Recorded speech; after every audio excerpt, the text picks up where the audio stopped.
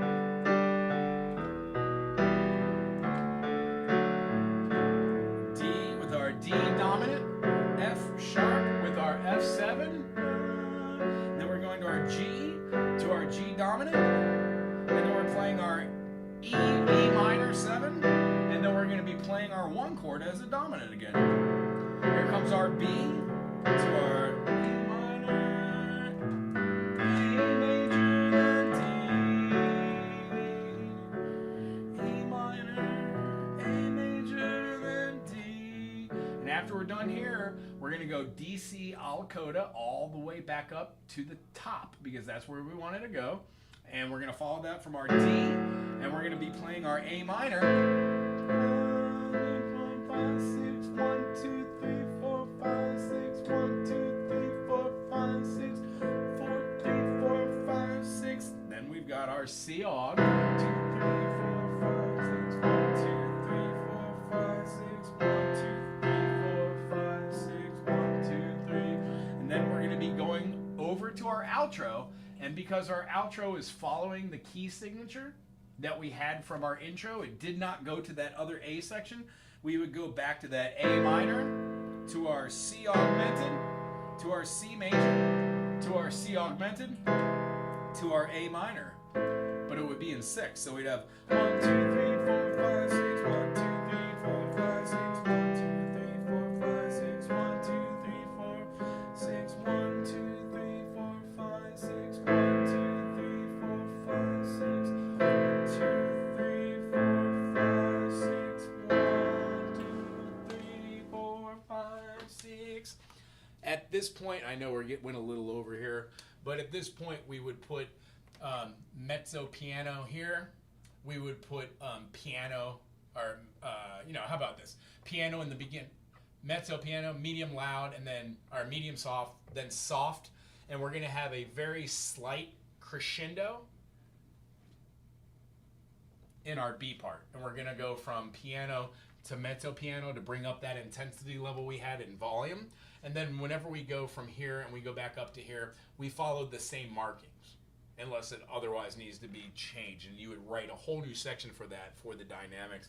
When we go to the A here, I want it to be the exact same, so we're going to have this, except I'd like to do on the second time through with the D to get a little bit louder, so we put a crescendo, and then when we go, we're going to be going to the mezzo piano, medium soft, and then how about this? We're going to go to, how about medium loud? We'll do that. And then here, for our B section, we're going to do this one from medium soft all the way and get a little louder to our forte.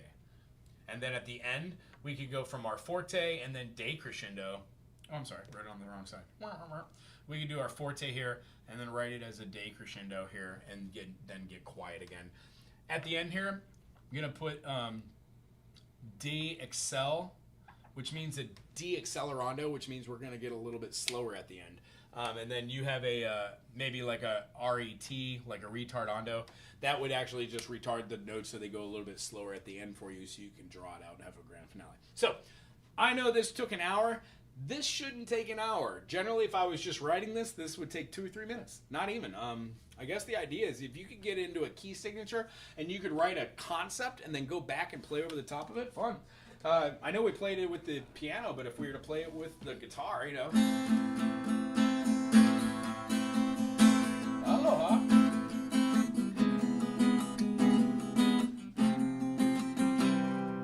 It actually moves kind of interesting, doesn't it? So, if you enjoyed this and you have time, try to check out this for the rest of the session.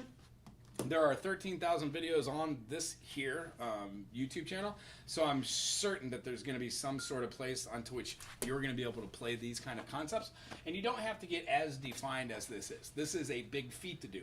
Try to do 8 measures. Try to line yourself up to just play 8 measures, and the most important thing I think we could have as a takeaway from all this is not just the Roman numeral system, but kind of how to view this thing called the major harmonic progression. It allows us to see certain chords work better than others. Simply said, I hope you enjoyed this day. If you have questions, put them in the comment section. If I don't know the answer, I will ask one of my teachers, and I will get back to you. Otherwise, aloha. Have a great day.